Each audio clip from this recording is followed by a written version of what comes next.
Hey everyone, how's it going today? I thought I'd make another video about Origin considering the video I made before is very in-depth and a little long. So I thought that this would be more to the point for the people that don't have the time to sit through that and really understand all the mechanics that go behind Origin. So the Origin system is trying to build a rich ecosystem of marketplace buyers and suppliers from the ground up, competing with the network effects of established businesses in a safe, scalable way. This is an intimidating business, marketing, and operations challenge. That statement right there is really showing that Origin knows the goals and the challenges that are going to be faced with trying to reach its full potential. And the platform will launch with three major components to address these prospective challenges: the decentralized app, shared data layer and standards, and the foundation. The decentralized app is the interface that we will be interacting with on Origin to purchase things and to sell things.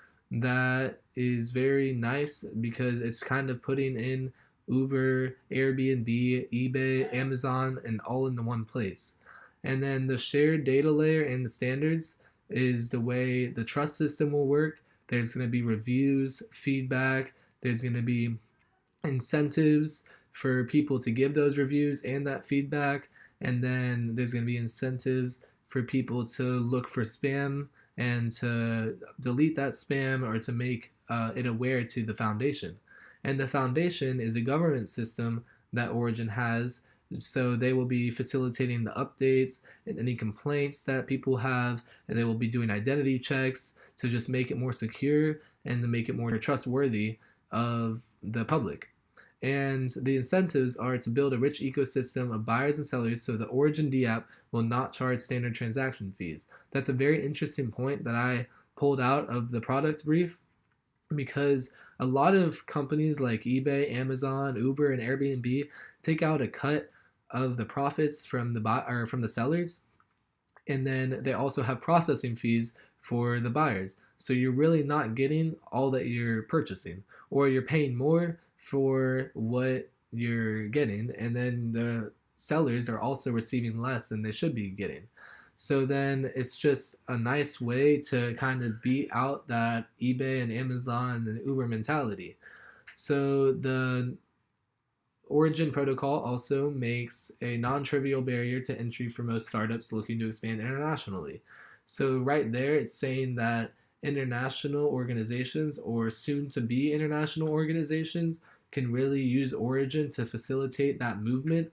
And if they don't have too much capital, or if they don't know the rules, the regulations, or just don't want to go through that, then Origin is a great way to have people expand internationally and really be able to do that without having to go through all these government and financial regulations.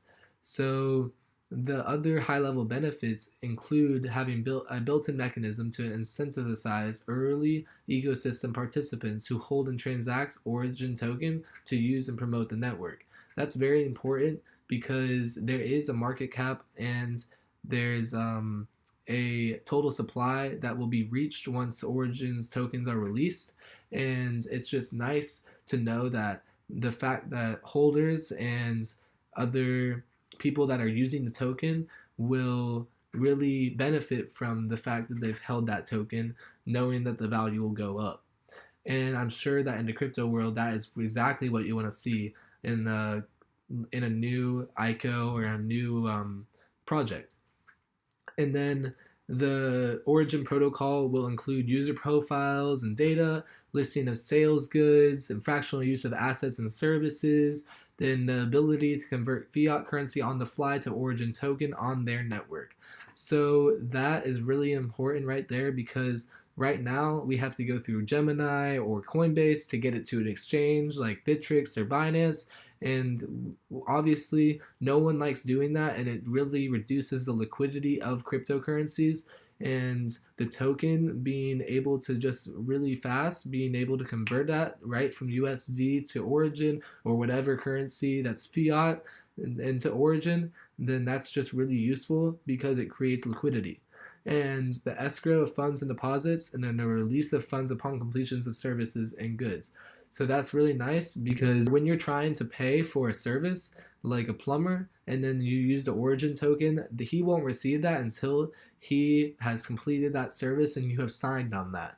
And it's just a really nice thing to try and create more trust and then also dissuade scammers and dissuade anyone that's really not trying to complete their service. And then there's going to be setting and browsing availability and scheduling, reputation in the form of reviews and ratings, and identity by leveraging Keybase, Uport, or Civic, P2P messaging, promotions and discount codes, and referral incentives. All those things put together really create a great marketplace for Origin and for the users of Origin, and really kind of just beats out everything that I've been seeing on OpenBazaar, because that's a very broken system. Or it's not the fact that it's broken, but how can you even trust the people that are selling on there, because there's no way that they even have a shared data layer standards, because all those things I've seen on that myself when I've been on OpenBazaar have just been ridiculous, and why would I even use that?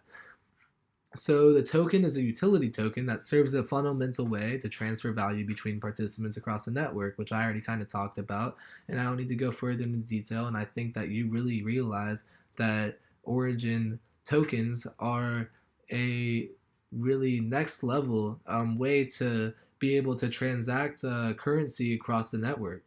And it's also very liquid, and it's just not anything to complain about that I've seen in Origin.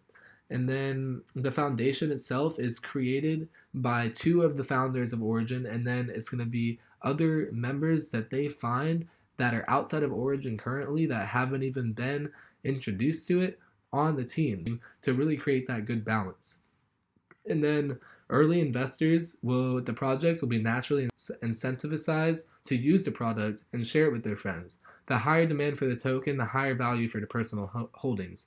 So that's a really nice thing to know about early people that are trying to jump on early for this ICO, and really try to get on top of the investing. And it's just something that I have no problem with jumping into, because it's something I'm a student at a college and I don't have the funds to be throwing around into all these cryptocurrencies. But when I find something that's stable like this, then I wonder why am I not trying to just jump in on this, because it's looking like a great opportunity and a great way to try and increase my financial standing while also trying to help out other people's increase their financial standing, and then Origin will just continue to grow.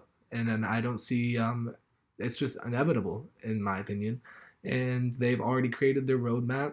They've already released a white paper. They started the private sale, and they've already been working on this for as long as I can remember. And that's just something that we like to see in the crypto world. And I hope that you guys see it the same way that I see it, and then that you jump onto this opportunity as well, and have a wonderful day.